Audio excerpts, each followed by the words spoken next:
땅에 살아있는 사람은 누구나 다 기쁨을 원합니다. 따지고 보면 인간이 일평생 하는 모든 일들은 다 기쁨을 위한 것들일 것입니다. 기쁘게 살려고 아침에 눈을 뜨고 기쁘게 살려고 잠을 자고, 기쁨을 위하여 일을 하고, 기쁨을 위하여 공부하고 출세하고, 돈도 벌고, 그리고 기쁨을 위하여 시집도 장가도 갈 것이 분명합니다. 그렇게 보면 인간에게 이해가 되지 않는 두 가지 요소가 있습니다. 왜 기쁨을 위해 살아가는 인간에게 왜 기쁨을 그 인간이 모르느냐 하는 것입니다. 기쁨을 원하는데 기쁨이 무엇인지 알지 못하고 산다는 것입니다. 그래서 인간은 기쁨을 생각하기보다는 오히려 기쁨의 반대인 고난과 슬픔과 아픔을 더 많이 생각한다는 것입니다.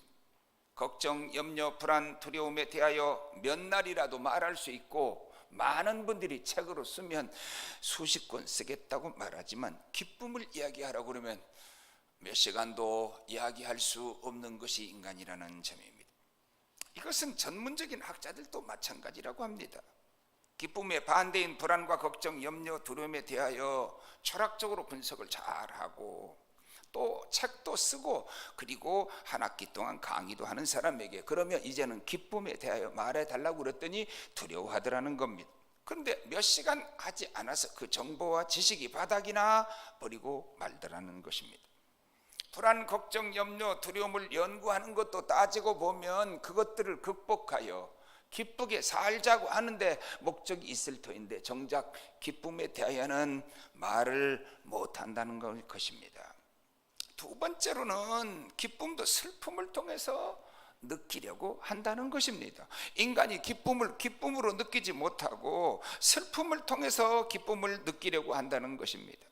슬퍼하는 것도 기뻐하기 위함인 것처럼 기쁨이 삶의 목적인 것은 분명하지만은 그 기쁨을 왜 슬픔을 통해서 알아야 되고 또 그리고 느껴야 하느냐는 것입니다.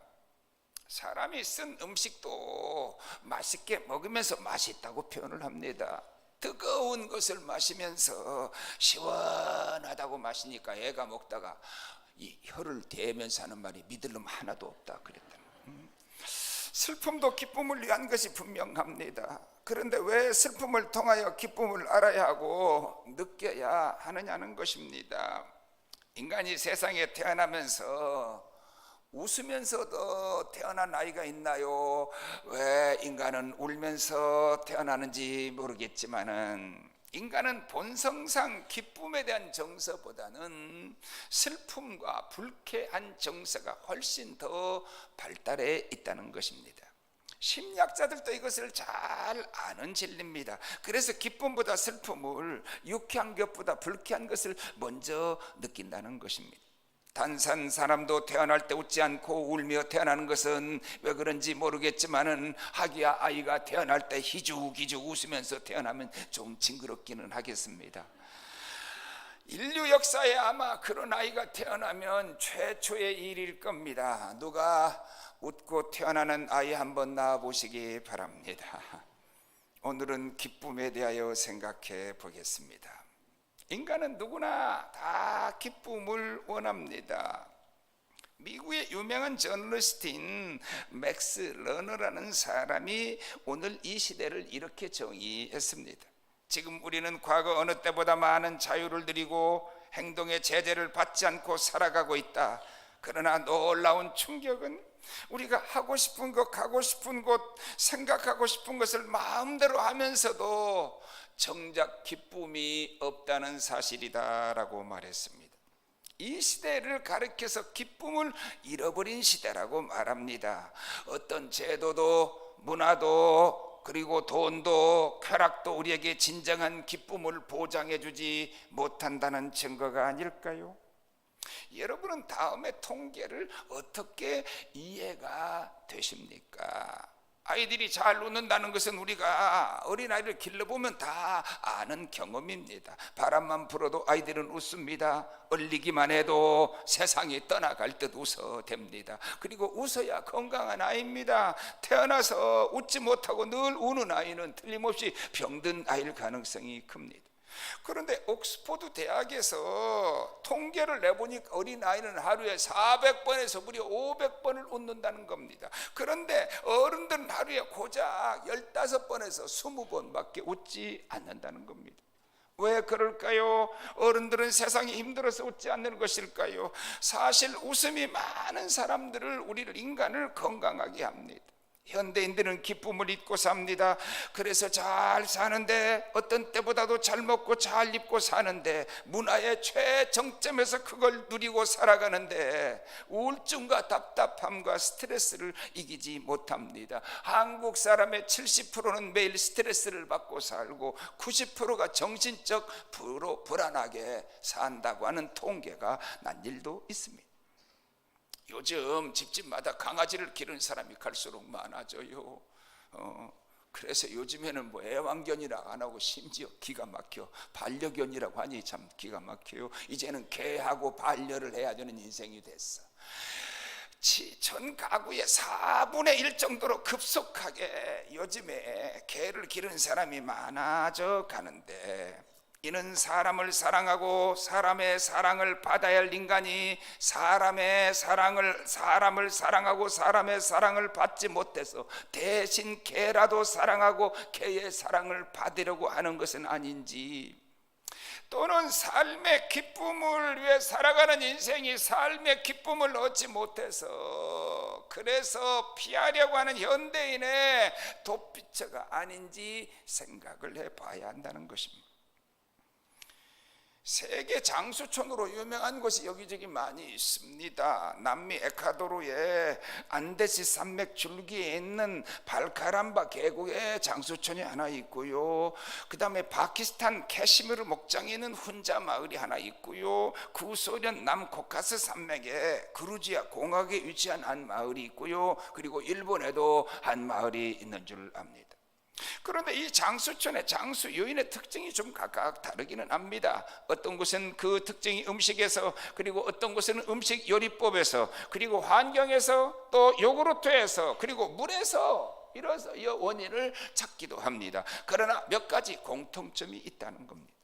우선은 문명과 떨어져 있다는 겁니다. 고원지대로 기후와 환경이 매우 좋고 주식이 잡곡과 야채와 과일이며 부지런히 일하고 음식을 충분히 섭취하고 칼슘과 각종 미네랄과 희귀 원소가 가득 들어있는 물을 마시고 산다는 겁니다. 그러니까 공기와 물과 음식과 환경 4가지가 좋아야 하는데 그 중에 빠지지 않는 하나의 공통점이 더 있습니다. 그것은 뭔가 하면 그들의 성격이 매우 낙천적이며 늘 기뻐하고 산다는 것입니다.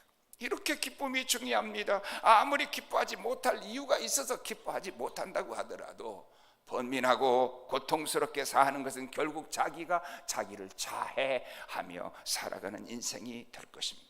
그래서 기쁘게 사는 법을 알아야 되고 기쁘게 살아야 하고 또 기쁘게 살도록 노력해야 하는 것입니다. 웃기만 해도 건강한 삶을 산다는 것입니다. 우선 웃음이 넘치는 사람은 웬만한 병에 걸리지도 않지만 병에 걸렸다가도 웃음만으로도 치료가 된다는 겁니다. 노만 커슨즈라는 사람이 쓴 웃음 치유력이라는 책에 대해서 어떤 설교집에 길게 인용한 걸 보고 제가 그대로 대충 인용을 해보겠습니다. 이 노만 커슨즈라는 사람은 미국의 어느 도시 신문사의 편집장이었는데 그가 1964년 8월 달에 강직성 척추염에 걸려버리고 맙니다. 이 병은 무슨 병인가 하면 우리가 목뼈, 허리뼈가 서로 유연하게 놀아야 되는데 이것이 달라붙어서 로봇처럼 온몸이 뻣뻣하게 굳어가는 병으로 한마디로 난치병에 속합니다. 그는 자신이 병을 현대의학으로 치료할 수 없다는 사실을 알고 크게 좌절을 하다가 캐나다의 의사 한스 셀리 박사가 쓴 삶의 스트레스라는 책을 보고 소망을 얻습니다. 부정적인 사고나 감정은 육체해가 되는 화학적 변화를 가져오고 우리 몸의 면역 성분인 부신 호르몬을 마르게 한다는 것을 알고부터 그는 부정적 사고를 버리기로 결심을 합니다. 대신 긍정적 생각을 늘 하고, 특별히 그는 코미디를 많이 보면서 웃었다는 겁니다. 자기도 모르게 한 10분쯤 웃고 났더니 있어야 될 통증이 2시간 정도 사라지더라는 것입니다. 웃음에 진통치료가 떨어진만 하면 또 열심히 웃고, 간호사에게 말하기를 올 때마다 재미있는 유머를 하나씩 꼭 준비해서 해달라고 하기도 하고, 그랬더니 점점 병이 호전되기 시작하더라는 겁니다. 재미있는 이야기를 듣기 직전과 듣고 난 후에 적혈구 침강 속도를 측정해 보니까 최소 5% 정도가 낮아지더라는 겁니다. 5% 수치는 낮은 것이지만 이것이 반복되니까 점점 회복돼 가면서 그만 그 병이 치료되고 만 것입니다. 그의 치료가 알려졌습니다. 캘리포니아 의대 한 교수가 의학 전문지인 뉴 잉글랜드 저널 오브 메디신에다가 1976년 12월에 그의 치유 과정을 다 실었습니다. 이것을 보고 스탠포드 대학과 하버드 대학에서 웃음에 대한 연구를 시작했고, 웃음 치료라는 새로운 치료 방법을 만들어냈습니다. 지금까지 웃음에 대한 연구 결과를 몇 가지로 정리하면 다음과 같습니다. 첫째, 웃음은 우리 몸의 면역 체계를 강화시켜준다는 것입니다. 웃을 때는 얼굴 근육이 이완되어 뇌로 가는 혈류가 더 증가되고, 엔돌핀이 분비되고 증가되고, 자연 살상세포가 증가됨으로써 우리 몸의 면역 체계가 강화된다는 것입니다. 두 번째, 웃음은 심장을 튼튼하게 만들어준다는 거예요. 놀래고 불안하고 초조하고 짜증내고 신경질 내고 분노하면 교감신경을 예민하게 만들어서 심장을 상하게 만드는데, 웃음은 부교감신경을 자극해서 심장을 튼튼하게 만든다는 것입니다. 셋째로, 웃음은 오래 살 수 있는 장수의 요인이 된다는 겁니다. 미국 인디애나주의 볼 메모리얼 병원에서 의료 환자들을 조사를 해보니까 하루에 15초씩만 크게 웃어도 생명이 더 연장되는 것을 발견했습니다. 넷째로, 웃음은 암도 물리친다는 겁니다. 18년 동안 웃음의 의학적 효과를 연구해온 미국의 리버트 박사는 웃음을 터뜨리는 사람에게 피를 뽑아 분석해 보니까 암세포를 죽이는 그런 킬러 세포가 생성되는 것을 발견했습니다. 그러니까 웃음이 인체 면역력을 높여 감기와 같은 감염 질환은 물론 암과 각종 성인병을 예방해 준다는 것입니다. 다섯째로, 웃음은 탁월한 운동 효과가 있다는 것입니다. 스탠포드 윌리엄 프라이 박사가 사람이 한바탕 크게 웃을 때에 우리의 몸의 650개 근육 중에 231개의 근육이 움직이는 등 몸에 많은 에너지를 소모하는 운동 효과가 있다는 것입니다. 영국의 홀덴 박사는 사람이 1분 동안만 화창하게 웃어도 10분 동안 에어로빅이나 조깅이나 자전거를 타는 것만큼 근육이 이완되고 엔돌핀이 나오고 T세포가 증가하더라는 것입니다. 하루에 45분씩 웃으면 고혈압이나 스트레스나 현대적인 질병이 다 치료되더라는 것입니다. 여러분이 세상에 태어나서 가장 큰 소리로 웃었을 때가 언젠가? 한번 시작할 때니까 그렇게 한번 웃어보겠어요? 시작!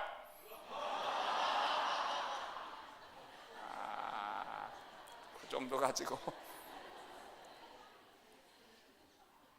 그냥 이게 완전히 예배당 천장에 구멍이 뚫려야지. 크게 웃어봐요. 사람이 웃는 얼굴이 예쁜 사람은 자주 웃는 사람인데 늘 웃고 다니는 사람이 있어요. 그의 삶은 정말 정신질환을 앓게 될 만큼 어려운 고통 속에서 늘 웃고 다니는 분들 여러분 못 보셨나요? 그런 분들은 대부분 다 건강한 사람들이에요. 성경으로 확인해 보지요. 잠언 17장 22절 봅니다. 시작. 마음의 즐거움은 양약이라도 심령의 근심은 뼈로 마르게 하느니라. 15장 13절 봅니다. 시작. 마음의 즐거움은 얼굴을 빛나게 하여도 마음의 근심은 심령을 상하게 하느니라. 올해는 기쁨이 넘치는 한 해가 되기를 바랍니다. 우선 기독교는 기쁨의 종교라는 사실을 잘 알아야 합니다. 사람마다 기뻐하려는 공통점은 가지고 있지만 그 기쁨의 종류는 각각 다릅니다. 그 사람이 무엇을 기뻐하느냐를 보면 그 사람의 가치관과 그리고 그의 인격을 알 수 있습니다. 저급한 사람은 저급한 기쁨을 구하고 삽니다. 고상한 사람은 고상한 기쁨을 구합니다. 만일 세상 기쁨만을 원하는 사람이 있다면 그는 주님의 기쁨을 구하지 않는 사람입니다. 왜냐하면 세상에는 우리가 구해야 될 주님의 기쁨이 없기 때문입니다. 세상에는 오직 쾌락의 기쁨만 있을 뿐입니다. 여행을 가도 어떤 사람은 꼭 밤골목에 뒷골목에 이상한 데 찾아가는 사람도 있고요, 여행 가서 박물관에 가서 온종일 그림을 구경하고 또 역사적인 곳을 탐방하고 오는 사람도 있다 그 말이죠. 그렇다면 세상이 주는 기쁨과 주님이 주는 기쁨은 무엇이 다른가 하는 점입니다. 세상이 주는 기쁨은 두 가지가 다릅니다. 첫째는 그 기쁨은 싸구려 기쁨이고, 그리고 근본적으로 가짜 기쁨입니다. 그래서 하나님이 주시는 기쁨을 알고 경험하지 못하면 세상이 주는 기쁨이 모든 기쁨의 전체인 줄 아니까 그것을 위해서만 살고 그것을 위하여 목숨을 건다는 것입니다. 그 옛날에 로마의 귀족들 많은 수도 파이프를 묻어서 물을 썼어요. 인류가 제일 중요한 게 어디 갔니? 물 아닙니까? 물을 어떻게 수송해서 가져오느냐가 그렇게 중요합니다.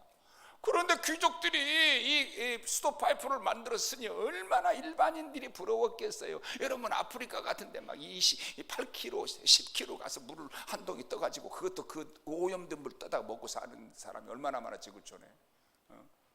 그런데 놀라운 사실은 그때 수도 파이프를 납으로 만들었는데 납관을 통해서 들어오는 몸이 납에서 녹아내리는 중금속이 물로 흘러넘쳐서 귀족들은 그 물을 먹고 중금속 오염으로 죽어갔다는 사실을 아무도 몰랐습니다. 나중에 알고서야 그렇게 자랑스러워하던 그들의 자랑이 더 불행의 원인이 됐거든요.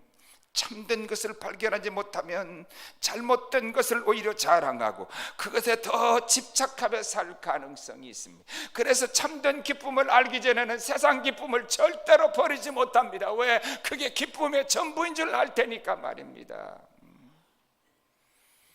먼저 우리는 세상이 주는 기쁨은 싸구려 기쁨이라는 것을 먼저 인식을 해야 합니다. 쇼핑하면 즐거워요. 저도 좋아요. 여행하면 즐거워요. TV와 문화를 즐기는 것도 즐거움이 하나예요. 현대인이 버릴 수 없는 것 분명해요. 인간관계 속에 기쁨을 찾으려는 것도 괜찮아요. 다 필요한 것들이에요.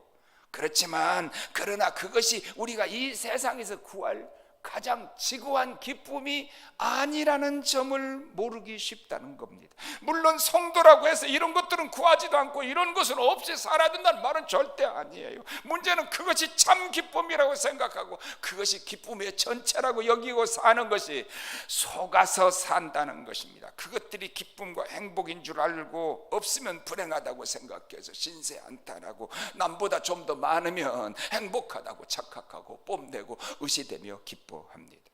참 기쁨이 무엇인지 알아야 싸구려 기쁨을 참 기쁨으로 착각하지 않을 것 아닙니까? 우리가 위에 기쁨들이 있을 때 감사를 해야 하는 건 분명합니다. 그러나 그것을 참 기쁨이라고 생각하면 안 된다는 겁니다.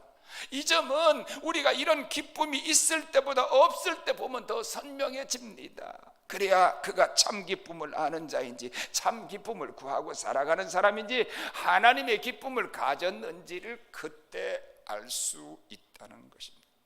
저는요, 세상에 주는 기쁨은 내 욕구와 소원을 이룰 때 오는 기쁨인데 이것을 정복적 기쁨이라고 저는 그렇게 생각합니다. 무슨 말인가 하면 내가 가지지 않아서 불행한 게 아닙니다. 너보다 덜 가질 때 불행을 느낍니다.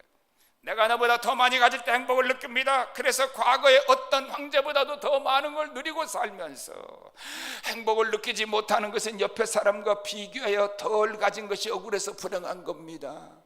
내가 쓰는 핸드폰보다 비싼 걸 쓰고, 내가 너보다 좋은 자동차 타고, 내가 너보다 좋은 집에 사고, 자식들 여행 기죽는다고 여행 보냈는데 내 아이는 가져 싸구려 여행으로 동남아 보냈는데 옆집 아이는 세계 일주를 하고 왔다고 그러고 유럽을 다녀왔다고 그러고 말이야. 그러면 오히려 갔다 온 애는 더 비참해지는 것이거든요. 여러분은 어떠신가요? 그러나 주님이 주시는 기쁨이 있는데 이는 세상의 기쁨과 다릅니다. 이 기쁨을 알아야 되고 그리고 경험해야 전에 구하던 세상 기쁨이 그건 참된 기쁨이 아니구나. 그것이 있으면 감사할 것이지만 그것이 우리가 이 세상에서 구할 최고의 기쁨은 아니구나 하는 걸 그때 발견하게 돼요. 우선 여러분, 우리 기독교는 기뻐하는 종교입니다. 성경은 수도 없이 기독교의 기쁨에 대하여 설명하고 있습니다. 참 성도는 기뻐해야 됩니다. 만일 성도에게 기쁨이 없다면 그는 병든 사람이 분명합니다. 존 샌더슨의 말입니다. 하나님의 자녀가 기뻐하지 않고 우울하게 사는 것은 삶 속에서 하나님을 부인하는 것이다. 왜냐하면 하나님과 그분의 속성을 무시하는 것이기 때문이다 그랬어요. 저 밖에 있는 자유인에게 로마 감옥에 갇혀 있는 바울이 빌립보서의 주제가 기쁨인데 빌립보 교인들에게 1장 18절에 뭐라고 그랬나요? 나는 기뻐하고 또한 기뻐하리라. 얘들아, 좀 어떻게 나 좀 여기서 꺼내다오. 한번 감옥에 들어가면 그냥 어떻게든지 빨리 꺼내달라고 난리거든 세상에. 우리 대한민국 역사의 대법원장 두 대통령이 구속되는 이 슬픈 역사의 현장에 여러분, 저와 여러분이 서 있는데 얼마나 그 구속되지 않기를 바랐던 거예요. 그런데 감옥 속에서 바울은 기뻐하고 기뻐하리라고 말했어요. 바울의 말입니다. 데살로니가전서 5장 15절과 18절에 항상 기뻐하라, 쉬지 말고 기도하라, 범사에 감사하라, 이것이 그리스도 예수 안에서 너희를 향하신 하나님의 뜻이니라. 구약 시편으로 갑니다. 16장 11절 여러분이 봅니다. 시작. 주께서 생명의 길을 내게 보이시니 주의 앞에는 충만한 기쁨이 있고 주의 오른쪽에는 영원한 즐거움이 있나이다. 예수님이 직접 하신 요한복음 16장 22절 시작. 지금은 너희가 근심하나 내가 다시 너희를 보리니 너희 마음이 기쁠 것이요 너희 기쁨을 빼앗을 자가 없으리라. 5장 11절 오늘 본문입니다. 시작. 내가 이것을 너희에게 이름은 내 기쁨이 너희 안에 있어 너희 기쁨을 충만하게 하려 함이니라. 문제는 주님께서 우리에게 주시고자 하는 그 기쁨을 내가 과연 소유했느냐 안 했냐는 것입니다. 하나님께서 주신 기쁨은 세상의 기쁨과 근본적으로 다르다는 것을 인식해야 합니다. 그것부터 알아야 합니다. 그것을 모른 채 우리가 예수 믿고 또 그리고 기쁨을 구한다고 하는 것은 세상 기쁨에다가 하나님의 기쁨을 단지 포장만 하고 있을 뿐입니다. 예수님께서 요한복음 14장 20절에 뭐라고 말했나요? 평안을 너에게 끼치노니 곧 나의 평안을 너에게 주노라. 내가 너에게 주는 것은 세상이 주는 것 같지 아니하니라. 너희는 마음에 근심하지도 말고 두려워하지도 말라. 세상이 주는 것 같지 않은 그 기쁨과 평강을 알고 체험을 할 때 세상의 기쁨을 참 기쁨으로 여기지 않게 된다는 것입니다. 그렇지 못하면 세상 기쁨이 우리가 누려야 될 기쁨인 줄 알고 거기에 매여 살다 죽게 된다 그 말이거든요. 이솝우화의 요술쟁이가 생쥐라는 우화가 나와요. 생쥐가 늘 고양이가 무서워서 부들부들 떠는 모습을 보고 이 요술 할머니가 그 생쥐를 고양이로 바꿔줬어. 그랬더니 그리도 부들부들 떨고 있더래. 그랬더니 개가 무서워요. 그리고 떨고 있더래. 그래서 이번에는 개로 바꿔줬어요. 그랬더니 그래도 무서워서 부들부들 떨고 있더래. 그래서 왜 떨고 있니? 그때 호랑이가 무서워요. 그래서 이 할머니가 그랬대. 너는 모양만 바꿔줬지 마음은 계속 생쥐의 마음을 가지고 있으니 넌 가망이 없다. 다시 생쥐가 되어라. 그리고 생쥐로 바꿔줬다는 것입니다. 하나님의 기쁨을 알지 못하니까 세상 기쁨에 목숨을 걸어서 그것 때문에만 신세 한탄해요. 그것을 이길 수 있는 하나님의 그 기쁨 앞에 나아가지를 못한다 그 말이에요. 사실 하나님의 기쁨은 우리가 한번 경험하면 간단해요. 성령 체험하면 간단해요. 경험하지 못하면 말로는 기쁨을 말하지만 사실은 하나님의 기쁨이 아니에요. 하나님이 주시는 기쁨, 예수님이 주시는 기쁨, 성령으로 말미암아 오는 기쁨은 세상에서 얻을 수 없는 온전한 기쁨이거든요. 주 예수 그리스도를 아는 지식을 더하면 주님 때문에, 아니 주님으로 인해 오는 하늘의 참된 기쁨, 영원한 기쁨이 무엇인지 알게 되고 그 기쁨으로 인해 충만하게 되고, 그리고 초막이나 궁궐이나 내 주 예수 모신 곳이 천국이 될 줄 믿습니다. 만일 세상의 기쁨을 구하는 사람에게 그가 원하는 기쁨이 사라지고 나서 그것이 회복될 가능성도 없게 될 때, 그때 그러면 그는 어떻게 되겠어요? 그것이 내가 살 이유요, 내가 살아갈 삶의 목적인데 그것이 다 없어졌는데 가능성도 없어졌다. 그러면 어떻게 돼요? 그는 절망하고 말 것입니다. 반대로 그러나 그가 구하는 기쁨이 다 사라져 버렸습니다. 오히려 그 기쁨이 회복될 가능성이 완전히 없어져 버렸습니다. 그런데 그때말로 정말 주님이 주시는 기쁨을 그가 구했고 그리고 그 기쁨을 맛보았다면 어떻게 됩니까? 아, 그때야 이게 진짜 참 기쁨이긴 하는 걸 알지 않겠어요? 예를 들어 보겠습니다. 우리가 솔제니치를 잘 알아요. 알렉산더 솔제니치. 그가 하루에 12시간 중노동을 하고 그리고 정치범 수용소에 갇혔을 때 그만 그가 영양실조에 걸려서 거의 죽어갑니다. 의사도 그에게 더 이상 소망이 없다고 결론을 내렸습니다. 솔제니치는 완전히 절망했습니다. 다시 그곳에서 영양을 공급받을 길도 없습니다. 노동 일을 떠날 수도 없습니다. 그랬는데 한 사람이 옆에 와서 모래 위에다가 십자가를 딱 그리더니만 그리고 지워버렸습니다. 잠깐 사이에 솔제니치는 십자가를 보았습니다. 그 십자가의 복음과 능력이 자기 마음에 머물러 오는 걸 느꼈습니다. 그에게 새 힘이 쏟았습니다. 용기같이 쏟았습니다.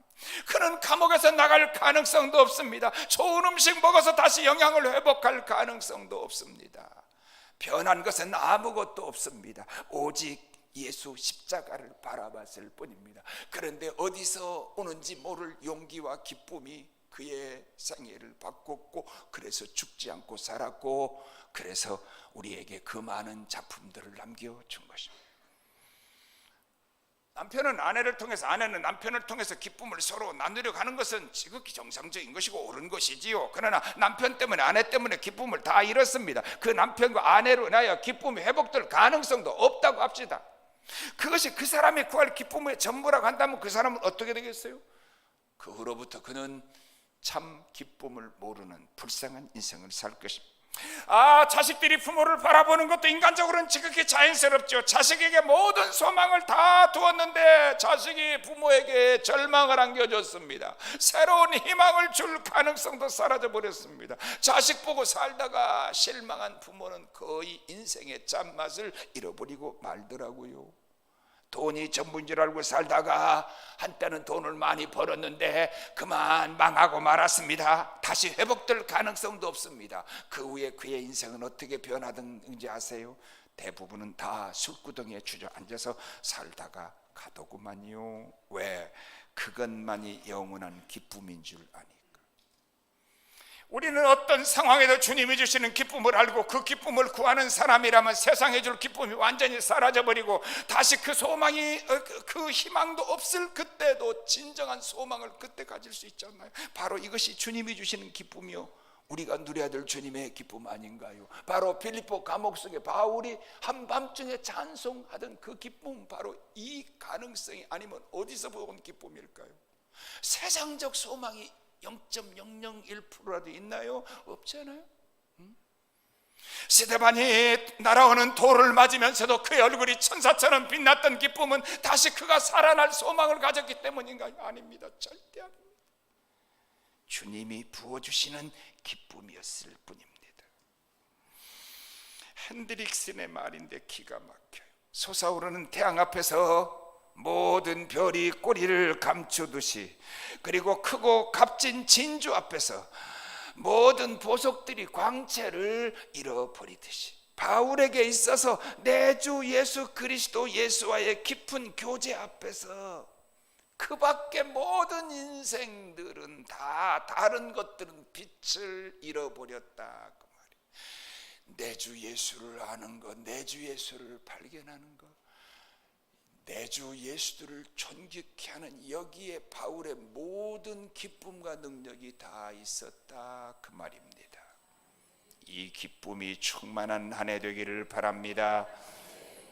다른 버전으로 이사야 61장 3절을 다 같이 봅니다. 시작. 무릇 시온에서 슬퍼하는 자에게 화관을 주어 그 죄를 대신하며 기쁨의 기름으로 그 슬픔을 대신하며 찬송의 옷으로 그 근심을 대신하시고 그들의 의의 나무 곧 야훼께서 심으신 그 영광을 나타낼 자라 일컬음을 받게 하려 하심이라. 기쁨 예수님이면 충분한 줄 믿습니다. 자비로우신 하나님 아버지, 기뻐하고 기쁨을 위해서 사는 인생들인데 기쁨이 무엇인지를 모르고 그리고 세상 기쁨만 전부인 줄 알고 살았던 어리석은 저희들입니다. 그러나 주님 주시는 기쁨, 죄사함의 기쁨, 구원의 기쁨, 성령이 주시는 그 희락의 기쁨이 넘쳐나게 하여 주시옵소서. 세상 소망 다 사라지고 세상이 주는 기쁨이 나를 절망시켰다고 하더라도 오히려 그때 더 예수 기쁨으로 충만해지게 하여 주시옵소서. 2019년 한 해는 예수님 때문에 우리의 기쁨이 충만하게 하여 주시옵소서. 예수님 이름으로 기도하옵나이다.